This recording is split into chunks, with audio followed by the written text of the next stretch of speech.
The humid heat of a Dallas summer night hung heavy over the city, but inside the VIP section of the Velvet Rope, the air was crisp, scented with expensive cologne and chilled champagne. Mark Sterling and Clara Vance sat on a plush velvet banquette, looking down at the dance floor like monarchs surveying a chaotic kingdom. They were the undisputed royalty of the Texas business world. Mark, at 32, was the architect behind Sterling Systems, a tech conglomerate that rivaled anything in Silicon Valley. He had the kind of sharp, angular face that graced the covers of Forbes and the charm to disarm the fiercest competitors. Beside him sat Clara, the CEO of Vance Energy. She was a force of nature, blonde, brilliant, and terrifyingly efficient. Tonight was supposed to be a celebration. Their companies had just posted record quarterly profits. The music thumped against their chests, a rhythmic reminder of their pulse, their life, their unshakable momentum.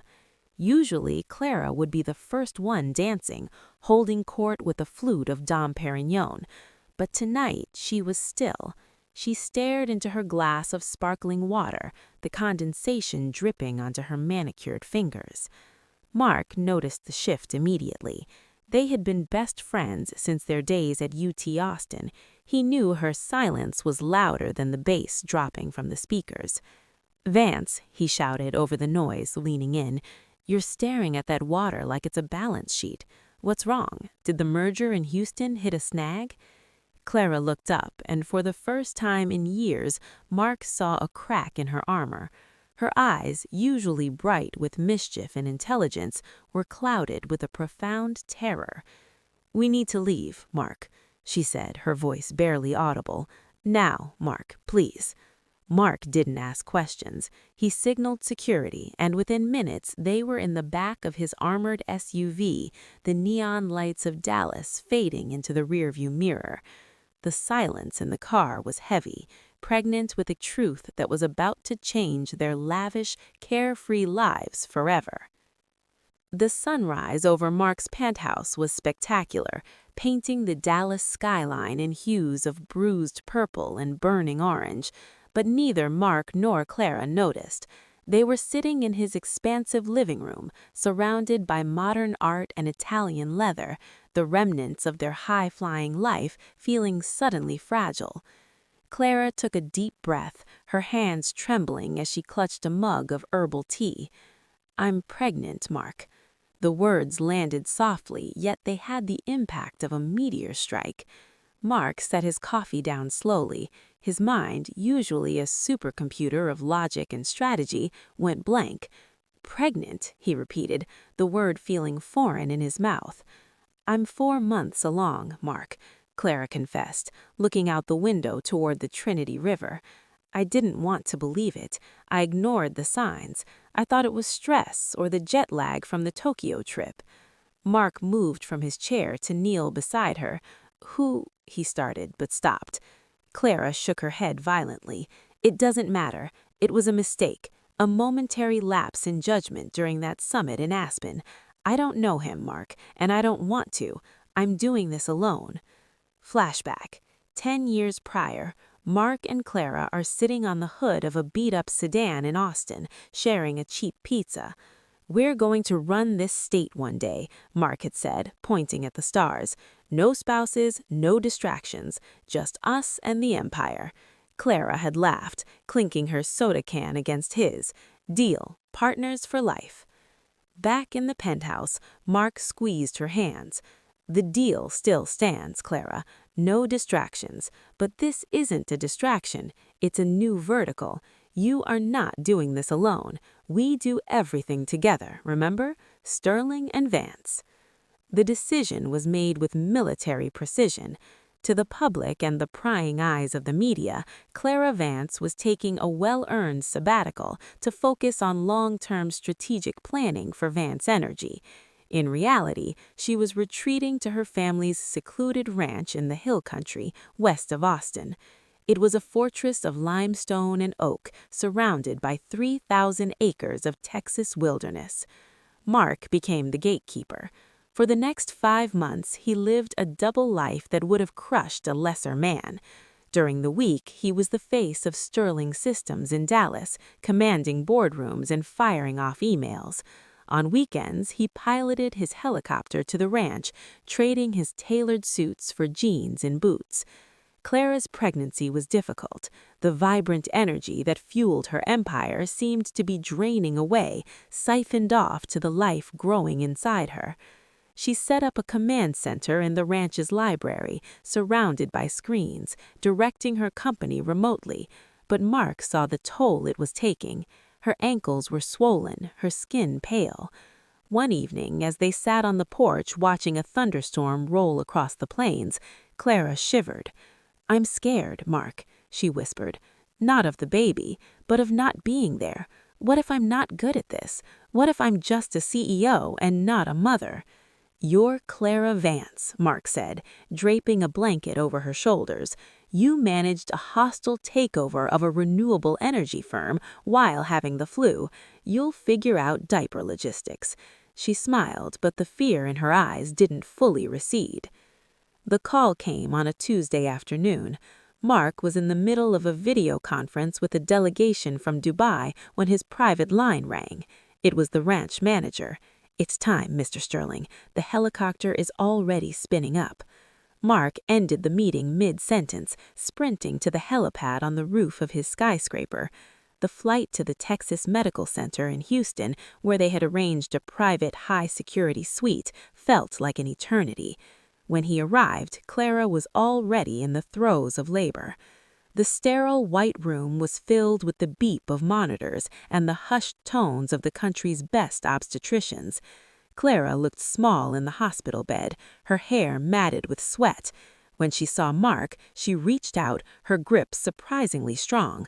"You're late," she gritted out through a contraction. Traffic was a nightmare at 20,000 feet, Mark joked, though his heart was hammering against his ribs. He took his place beside her, wiping her forehead with a cool cloth. The hours dragged on, a grueling endurance test. Mark whispered stories of their college days, bad jokes, and quarterly projections, anything to keep her focused. Finally, a cry pierced the air. It was sharp, loud, and angry. A girl. The doctors placed the baby on Clara's chest. For a moment, time stopped. Clara looked down at the tiny, squirming bundle, and the sheer love on her face was blinding. "She's perfect," she whispered. But then the heart monitor's rhythm changed. It went from a steady beep to a frantic, erratic warning. The color drained from Clara's face instantly. Panic erupted in the room. "Code blue!" a nurse shouted. Doctors swarmed the bed, pushing Mark back. He was shoved against the wall, helpless, watching the chaotic ballet of life and death. They took the baby away, placing her in a warming bassinet across the room. Mark fought his way back to Clara's side. She was fading fast, the hemorrhage uncontrollable. The machines were screaming, but Clara's eyes were locked on Mark. They were glazing over, the light dimming.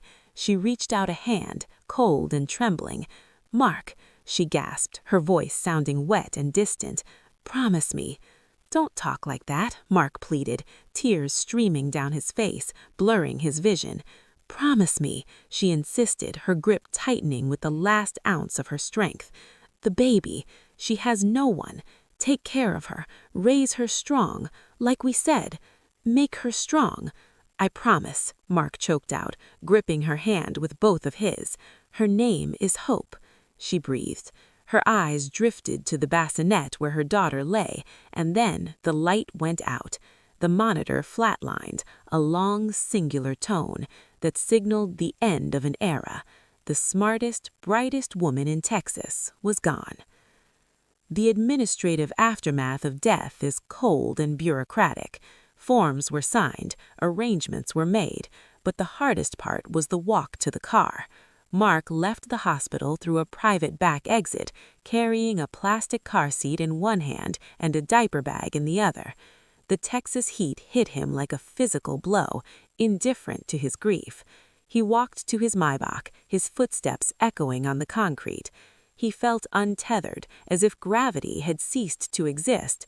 He buckled the car seat into the back, his hands shaking so badly it took him 3 tries to get the latch to click. Inside the seat, Hope slept. She was so small, so impossibly fragile. She had Clara's nose and a tuft of dark hair. She had no idea that her mother was gone, that she was now alone in the world with a man who knew how to run algorithms but had no idea how to keep a human alive. He started the engine and began the long drive back to a home that would never be the same. The first night in the penthouse was a descent into madness. The pristine, minimalist sanctuary that Mark called home was ill-equipped for a newborn. The baby, sensing the absence of her mother, or perhaps just the tension in the air, began to scream the moment they walked through the door. It wasn't a cry, it was a siren. Mark paced the floor, rocking her awkwardly. "Shh, Hope, please. We can negotiate this," he muttered, delirious with grief and exhaustion. Then came the smell. It was a biological assault. Mark laid her on the makeshift changing table, a towel thrown over a Le Corbusier coffee table. He stared at the diaper. He had engineered cloud computing infrastructures. He had solved complex coding crises. But the tabs on the diaper seemed like advanced alien technology. "Okay, sanitation protocols," he said to himself. He opened the diaper and immediately gagged. He dry-heaved, turning away before steeling himself. "Do it for Clara," he chanted. "Do it for Clara." He used half a pack of wet wipes. He put the new diaper on backward. Then he put it on too tight. Hope screamed louder. By 4 a.m., the penthouse looked like a war zone. Mark collapsed on the expensive Persian rug next to the bassinet, still wearing his funeral suit, covered in spit up, staring at the ceiling, and wondering how he would survive the next hour, let alone the next 18 years. 2 weeks later, Mark was operating on fumes. He had stepped in as the interim CEO of Vance Energy to prevent the stock from tanking upon the news of Clara's death. Now he was running 2 multi-billion-dollar companies while acting as a single father to a newborn. He was a zombie in a Brioni suit. He took Zoom calls with the camera angled strategically high to hide the baby sleeping on his chest. He reviewed acquisition contracts at 3 a.m. while warming bottles. His famously sharp memory began to fray. He forgot the names of board members. He signed a check with Dad instead of Mark Sterling. His staff noticed. At the Sterling Systems headquarters, whispers followed him. "Sir," his executive assistant said gently one morning, handing him a coffee, "you're wearing 1 black sock and 1 navy blue sock." Mark looked down. She was right. He also realized his shirt was buttoned wrong. "It's a disruption of the status quo," he mumbled, rubbing his eyes. "Tell the design team it's the new aesthetic." He walked into his office and closed the door, leaning his forehead against the cool glass. He was drowning. The grief was a heavy stone in his chest, and the exhaustion was the water rising above his head. Flashback. Junior year of college. The library is empty except for Mark and Clara. Mark is hyperventilating over a finals project.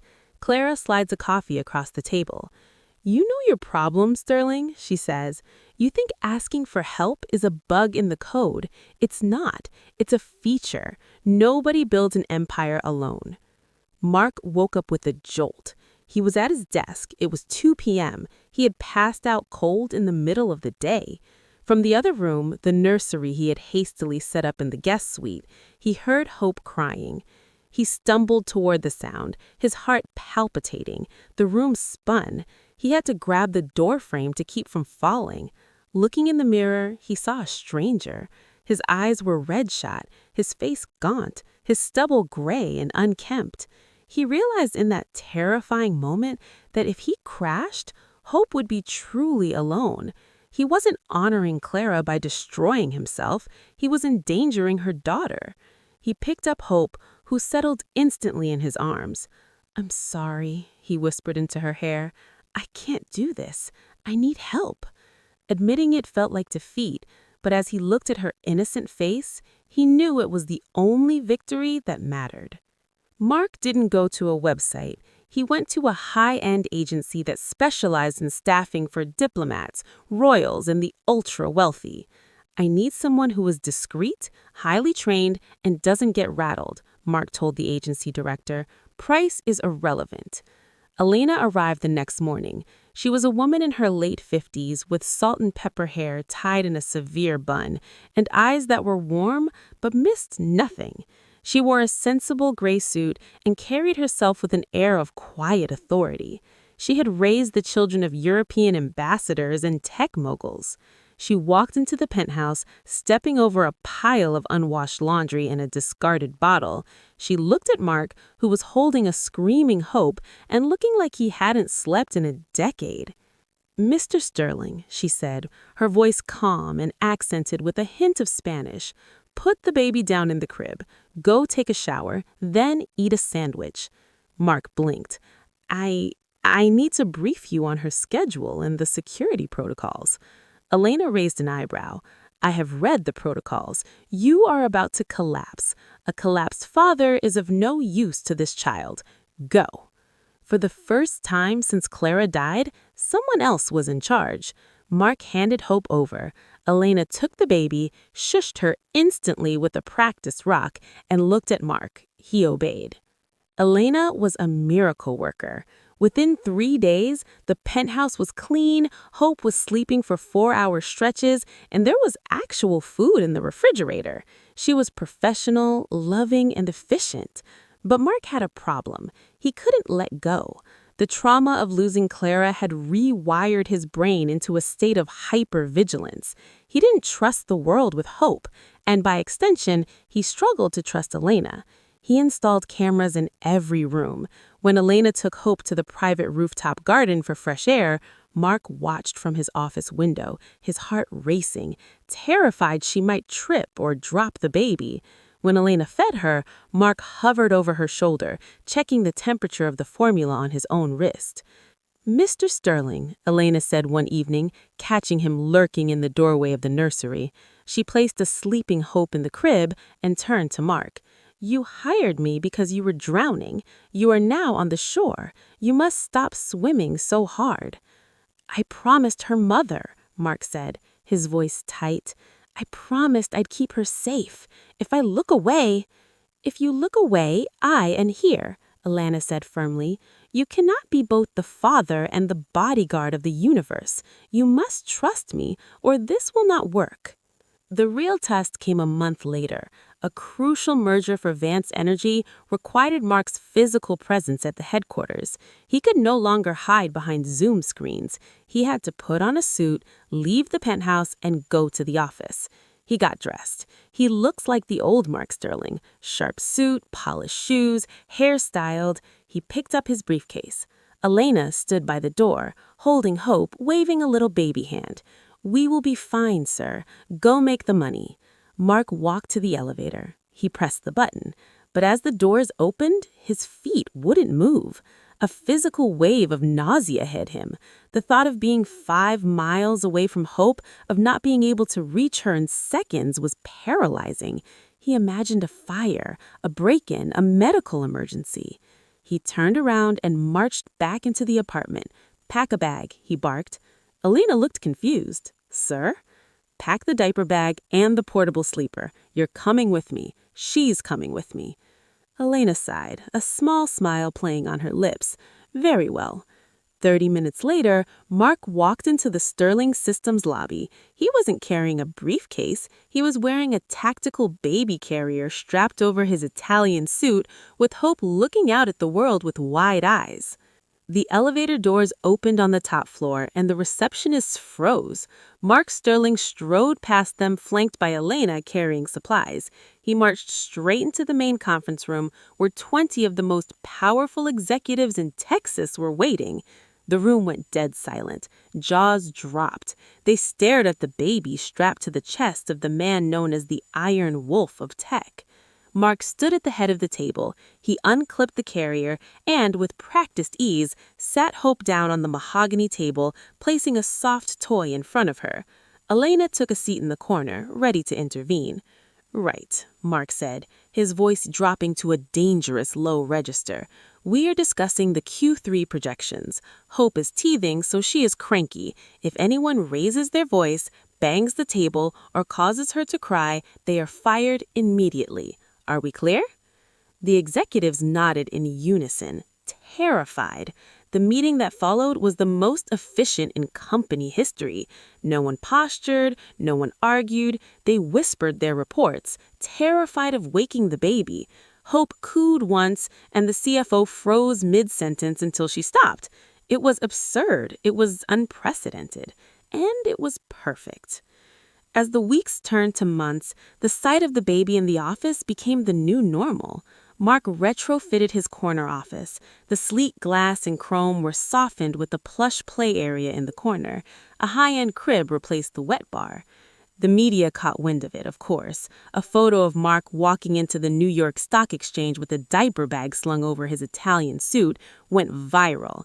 The headline shifted from "Tragic Death of Clara Vance" to "The Dad CEO." Analysts predicted the stock would drop, thinking Mark had lost his edge. Instead, the stock soared. The public loved it. They saw a humanity in Mark that they never seen before. He wasn't just a robot making billions. He was a father keeping a promise. Mark didn't care about the PR. He cared that he could look up from a spreadsheet and see Hope trying to stack blocks. He cared that during a stressful conference call, he could mute the line and make a funny face to make her giggle. The office wasn't just a place of business anymore. It was a home. He felt Clara's presence there and the laughter of her daughter echoing off the glass walls. Flashback. A charity gala, 2 years before the pregnancy. Clara's tipsy, leaning on Mark's shoulder on a balcony overlooking Paris. "If I ever kick the bucket, Mark," she slurred elegantly, "don't let me be boring. Don't let my kid be boring. Tell them I was a rock star. Tell them I was a wildfire." It was late. The office was empty except for the cleaning crew vacuuming down the hall. Hope was asleep in her crib in the corner of Mark's office.